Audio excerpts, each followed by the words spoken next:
Hello and welcome to part 3 of my History of Gaming mini-series. If you've not seen parts 1 and 2, they are linked below, but let's get right into it with part 3. Hey mate, what did you just say? Yeah, my brother is getting someone to build a gaming PC for him.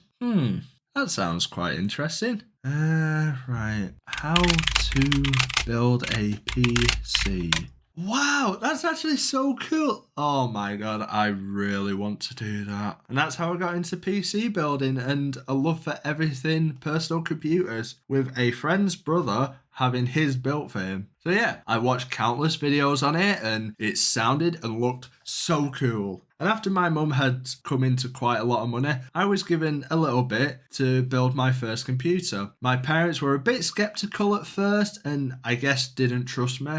But as my autism diagnoser pointed out, trust me. But I gathered all the parts and over about 4 hours built my first ever PC called Matilda. I named the PCs based off the CPU that's in them. So first CPU was called Matilda, second one was Abigail, and I'm currently on number 3, which is Remy. I had never intended to use it for gaming, so only put a 750 Ti in it back in 2016, so it certainly wasn't the best at the time, but it made me happy. I tried some games on it, such as Black Ops 3, and it was good enough for me. With me and Loaf playing custom zombies on it, it suited me. And before we get on to me unlocking PC gaming fully, we first need to talk about 3 more game consoles. The PS4 Pro, my first mid-gen console. I wanted it because of the newly released Crash Bandicoot Insane Trilogy, as at the time it was a PS4 exclusive. And in the bundle deal I got at the toy shop, I got a little game, called Horizon Zero Dawn, as at the time it was the most expensive game you could pick out of the two. But I didn't want to play Horizon, I wanted to play Crash Bandicoot! But then I really struggled, and found out how hard Crash Bandicoot is and plopped in Horizon Zero Dawn just one late night. And wow, from the moment it started, I was hooked. The gameplay, the story, the characters, all excellent in my opinion. And to me, that's how you tell a good game. One you've never heard of and didn't really care about, but it turns out to be one of the best games you've ever played and currently sits second on my list. And that is what Horizon Zero Dawn was to me. It captured my imaginations, made me want to unlock and find all the secrets, and of course, it made me get excited when I saw a new giant machine I could take down in any way I found fit. It was glorious. The PS4 had many games like this, including Spider-Man and God of War. That trifecta of top-notch video games kept me company through the late 2010s, and that's why I have them all on my PC now, so I get to play them again at a higher quality. And I guess now you've got a PS5. Now, I remember seeing the reveal for the Xbox One X back in the day, and I had been following the rumours of it since it was Project Scorpio, and wow, seeing the size of it made my eyes lit up. Dear Santa, I hope I have been a very good boy this year and am on your nice list. Please may I have one of the new Xbox One X's from Eric. Yet again, like the Xbox 360 7 years prior, my eyes lit up seeing it in real life. I mean, 4K gaming, most powerful console ever. What else was inside this little box of joy? But something else came out that year, and I was so excited to play it on my new console. That being Destiny 2. Put like a big ass 2. Yeah.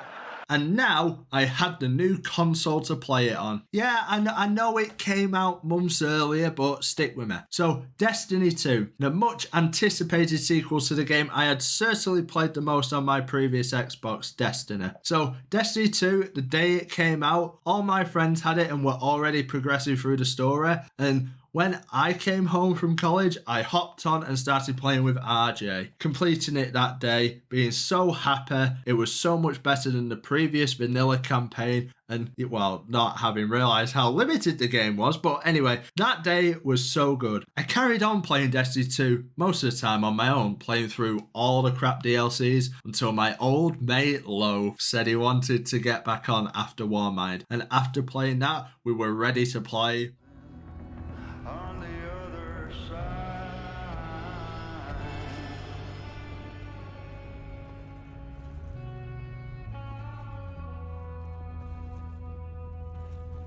Why can't I leave well enough alone and go to the light?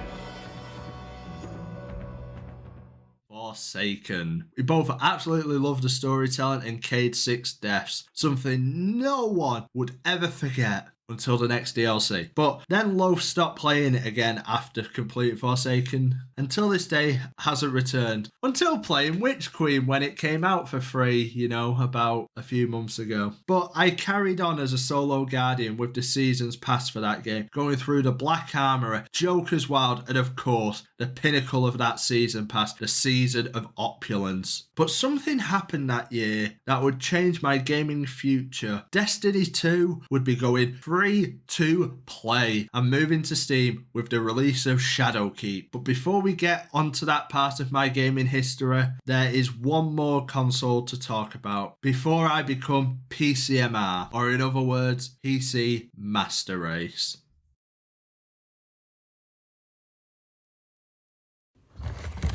Quite an innovative little console, ain't it, the Nintendo Switch? It's a home console, it's a handheld, play it on your own, or with 2 players built in with the Joy-Cons. An absolutely genius product, and the sales numbers echo that. I still wasn't the biggest Nintendo fan, but I wanted to give the Switch a go and play things like Mario Kart 8 Deluxe, which I would say is probably the game that I am best at, you know? Pokemon Let's Go Eevee, surprisingly, my first ever Pokemon game, and Super Mario Odyssey, one of the best 3D platformers I think has ever existed. It was and still is a joy to play, and even have one on my table right next to me. And with more Pokemon games coming out like Sword and Shield, Scarlet and Violet, I still love this console, and I'm looking forward to what Nintendo has cooking up there over in Japan. Hopefully, a new Switch coming out 2023. That's what I'm hoping for. Doubt it though, but here's hoping. So anyway, that was part 3 of my History of Gaming little mini-series. I hope you have enjoyed. Like I said at the start, if you haven't seen parts 1 and 2, please go down, click the links below to go watch them. You know, and if you have liked this content, please feel free to share, like, and subscribe, you know, all that good stuff. So as always, I will see you next time.